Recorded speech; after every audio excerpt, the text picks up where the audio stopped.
எல்லாருக்கும் வணக்கம். இன்றைக்கி வந்து நம்ம ஒரு முக்கியமான ஒரு விஷயத்தை பற்றி தான் நம்ம பார்க்க போகிறோம். மழை நாளில் வந்து எப்படி வந்து ரோஜா செடியை பாதுகாக்கிறது அப்படின்றது தான் நம்ம பார்க்க போகிறோம். மழை நாளில் இது மாதிரி என்ன பண்ணுறீங்கன்னா, செடியை வந்து மண்ணெல்லாம் நல்லா கிளறி விட்டுடுங்க. கிளறி விட்டுட்டு உங்கள்கிட்ட வந்து மண்புழு உரம் இருந்துச்சுன்னா ஒரு கைப்பிடி அள்ளி அந்த செடிக்கு போட்டு விட்டுருங்க. அப்படி இல்லைன்னா எரு இருந்துச்சுன்னா ஒரு கைப்பிடி அள்ளி அந்த செடிக்கு வந்து போட்டு விடுங்க. அதுவும் இல்லைன்னா உங்கள்கிட்ட சீவீடு இருந்துச்சுனாலும் பரவாயில்ல, அந்த சீவீடாச்சும் கொஞ்சம் வந்து ஒரு ஸ்பூன் அளவுக்கு அள்ளி தூவி விட்டுடுங்க. அதுமாரி போடும்போது உங்களுக்கு என்ன ஆகும்னா, அதில் சத்துக்கள் வந்து கரையாமல் இருக்கிறதுனால உங்களுக்கு வந்து அந்த சத்துக்கள்லாம் வந்து ரோஜா செடிக்கு கிடைக்கும். ரோஜா செடிக்கும் நல்லா செழிப்பாக இருக்கும். ஏன்னா மழை பெய்யும் போது பார்த்திங்கன்னா அந்த சத்துக்கள்லாம் வந்து நம்ம அந்த வடிகிற தண்ணியிலே வந்து அந்த சத்துக்கள்லாம் போயிடும். அதனால தான் இப்போ வந்து நம்ம வந்து லிக்விட் ஃபெர்டிலைசர் கொடுக்காம இந்த மாதிரி ஃபெர்டிலைசர் கொடுக்கணும். இந்த மாதிரி ஃபெர்டிலைசர் கொடுக்கும்போது உங்கள் செடிங்க வந்து எப்பயும் போல் நல்லா ஃப்ரெஷ்ஷாக சூப்பராக இருக்கும். இது வந்து காஷ்மீர் ரோஸு. இதுலேயும் இந்த மாதிரி வந்து நல்லா கிளறி விட்டுட்டு அந்த மண்புழு உரம் ஒரு கைப்பிடி அள்ளி போடணும். அதுக்கப்புறம் பார்த்திங்கன்னா இலைகளில் வந்து இலையில் வந்து கருப்பாக ஒரு புள்ளி வரும். அந்த மாதிரி நோய் வந்து இந்த மழைக்காலங்களில் வரும். அது மாதிரி இருந்துச்சுன்னா அந்த இலைங்களெல்லாம் வந்து கிள்ளி போட்டுருங்க. அதுக்கப்புறம் வந்து எப்சம் சால்ட்டு இருந்துச்சுன்னா ஒரு ஸ்பூன் வந்து எடுத்துக்கோங்க. 5 லிட்டர் வாட்டரில் கலந்துக்கிட்டு அதை வந்து ஸ்ப்ரே பண்ணி விடுங்க. இலைப்புள்ளி நோயெல்லாம் வராது. அதுக்கப்புறம் பார்த்திங்கன்னா எப்சம் சால்ட்டையும் வந்து நம்ம இருந்துச்சுன்னா இந்த மாதிரி வந்து மேலே போட்டு விடலாம்.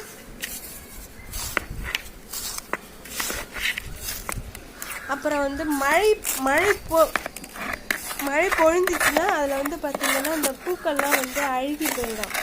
அந்த பூக்களெல்லாம் நீங்கள் வந்து கிள்ளி எடுத்து போட்டுடுங்க. அப்படியே வச்சுருக்காதீங்க. அப்படியே வச்சுருந்தீங்கன்னா பூக்களும் பூக்காது. இப்போ நீங்கள் கிள்ளி போட்டுட்டிங்கன்னா நிறைய துளிர் எடுத்து அடுத்தது ஃப்ளவர் வந்து நல்லா பூக்கும். ரோஜா செடி வளர்க்கணுன்னு ஆசைப்படுறவங்கலாம் இப்போ வந்து ரோஜா செடி வாங்கி வளர்த்திங்கன்னா உங்களுக்கு வந்து நவம்பர், டிசம்பர், ஜனவரி, பிப்ரவரி மாதம் வரைக்கும் நல்ல ஃப்ளவர் வந்து கிடைக்கும். இது பார்த்திங்கன்னா மழை தண்ணீர் நான் பிடிச்சி வச்சுருந்திங்கன்னா இது மாதிரி ஏதாச்சும் ஒன்று போட்டு மூடி வச்சுருங்க. இல்லைனா வந்து கொசு வந்து முட்டை விட்டுவிடும். அதனால் மூடி வச்சுருங்க. இது வந்து மினியேச்சர் ரோஸே கொத்தாக நிறைய பூக்கும். முன்னாடி வந்து பார்க்கும்போது என் வீடியோ பார்த்துருக்கிறவங்களுக்குலாம் தெரியும். இப்போ பாருங்கள், அந்த பட்ஸு தான் வந்து எவ்வளோ அழகாக வந்து பூத்துருக்குன்னு பாருங்கள். இது வந்து நாட்டு ரோஸு. இதையும் இது கூட தான் சேர்த்து வச்சுருக்கேன். இது வந்து பெங்களூர் ரோஸு. இது வந்து குண்டு மல்லி. இதில் எல்லாத்துலேயுமே நான் வந்து ஒரு கைப்பிடி வந்து மண்புழு உரம் போட்டு வச்சுருக்கேன். நீங்களும் அதேமாரி போடுங்க. போட்டிங்கன்னா வந்து மழை நாளில் உங்கள் செடிங்க வந்து வீணாகாமல் நல்லாயிருக்கும். எந்த செடி வச்சுருந்தாலும், காய்கறி செடி வச்சுருந்தாலும், எண்ணெய் செடி வச்சுருந்தாலும் எல்லாத்துலேயுமே வந்து எரு இல்லைன்னா மண்புழு உரம் போட்டு விட்டுருங்க. அப்போ தான் வந்து நம்ம செடிங்க வந்து நல்லாயிருக்கும். இது வந்து காஷ்மீர் ரோஸு. இதில் வந்து நிறைய பூ பூத்துருந்துச்சு. நான் வந்து தீபாவளிக்கு பறிச்சிட்டேன். அப்பயும் வந்து நிறையா ஃப்ளவர் இருக்குது. ஃபஸ்ட்டு இது வந்து நான் வாங்கும்போது பார்த்திங்கன்னா லைட்டு பிங்க்கு தான் இருந்துச்சு. அப்புறம் பார்த்திங்கன்னா ஊட்டச்சத்து அதிகமானோடனே நல்ல கலராக செம கலராக வந்து பூத்துருக்கு. என்னோடய பழைய வீடியோவில் பார்த்திங்கன்னாவே தெரியும். இது வந்து பன்னீர் ரோஸ் மாதிரி நல்லா வாசம் அடிக்கிற ரோஸ். இது நல்லா இருக்குது. இது வந்து ரெட் கலர் செம்பருத்தி. நம்ம வந்து உரம் வந்து போட்டுகிட்டே இருந்தோன்னா செடிங்க நல்லாயிருக்கும் மழை நாள்லேயும். அதுக்குன்னு ஓவர் டோஸும் கொடுக்கக்கூடாது. இது பாருங்கள், ரோஜா பூ இல்லைனாலும் அந்த துளிர்களே வந்து ரோஜா பூவட்ட நல்லா அழகாக இருக்குது பார்க்குறதுக்கு. எல்லாம் வந்து முன்னாடி நான் உரம் போட்டேன் இல்லைங்களா, அதோட எஃபெக்ட் தான் வந்து இப்போ அதுங்க இந்த அளவுக்கு இருக்கிறதுக்கு காரணம். நீங்களும் வந்து நான் சொன்ன டிப்ஸ் எல்லாம் ஃபாலோ பண்ணி இருந்தீங்கன்னா உங்கள் ரோஜா செடியும் இப்போ இப்படி தான் இருக்கும். பாருங்கள், அப்படியே பூ பூத்த மாதிரி இருக்குது. அந்த புது குருத்துலாம் எவ்வளோ அழகாக இருக்குது பாருங்கள், செம்மையாக இருக்குது.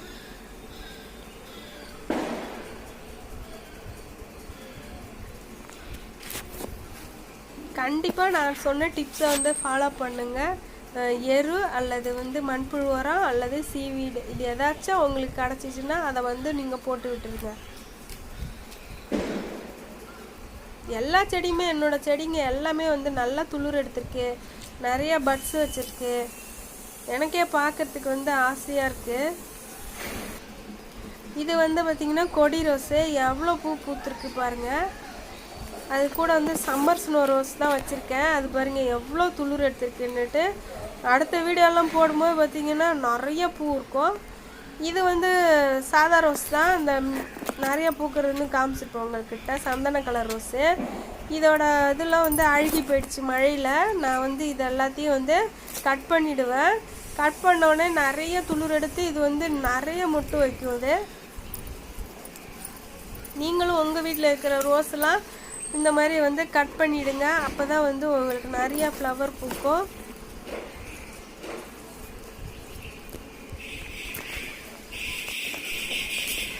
நம்ம சேனலுக்கு நீங்கள் புதுசாக இருந்தீங்கன்னா சப்ஸ்கிரைப் பண்ணுங்கள். அப்போ தான் வந்து நான் போடுற வீடியோ வந்து உங்களுக்கு வந்து உடனுக்குடன் கிடைக்கும். பெல் பட்டனையும் கிளிக் பண்ணுங்கள். அப்போ தான் உங்களுக்கு நோட்டிஃபிகேஷன் வரும். அதனால் வந்து மறந்துடாமல் சப்ஸ்கிரைப் பண்ணுங்கள். நான் இன்னும் வந்து நிறைய பயனுள்ள வீடியோ போடலான்னு இருக்கேன். அதனால் மிஸ் பண்ணிடாதீங்க. இது வந்து நான் சிம்பிள் டிப்ஸ் தான் தரேன். ஆனால் வந்து பார்த்திங்கன்னா உங்களுக்கு நிறைய வந்து க்ரோத் கிடைக்கும், நிறைய நல்ல ரிசல்ட் கிடைக்கும். நீங்கள் இந்த என்னோடய சேனலை நீங்கள் ஃபாலோ பண்ணவே போதும், உங்களுக்கு நிறைய ஃப்ளவர் கிடைக்கும், செடிங்க நல்லாயிருக்கும். வேறு எதுவுமே நீங்கள் யூஸ் பண்ணவே தேவையில்ல. நான் நிறைய டிப்ஸ் போட்டிருக்கேன், அதையே வந்து ஃபாலோ பண்ணுங்கள்.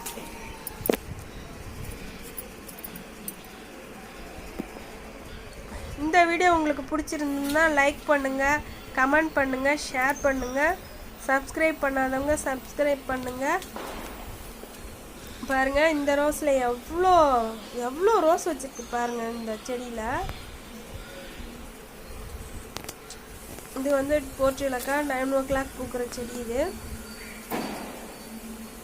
தேங்க்யூ ஃபார் வாட்சிங்.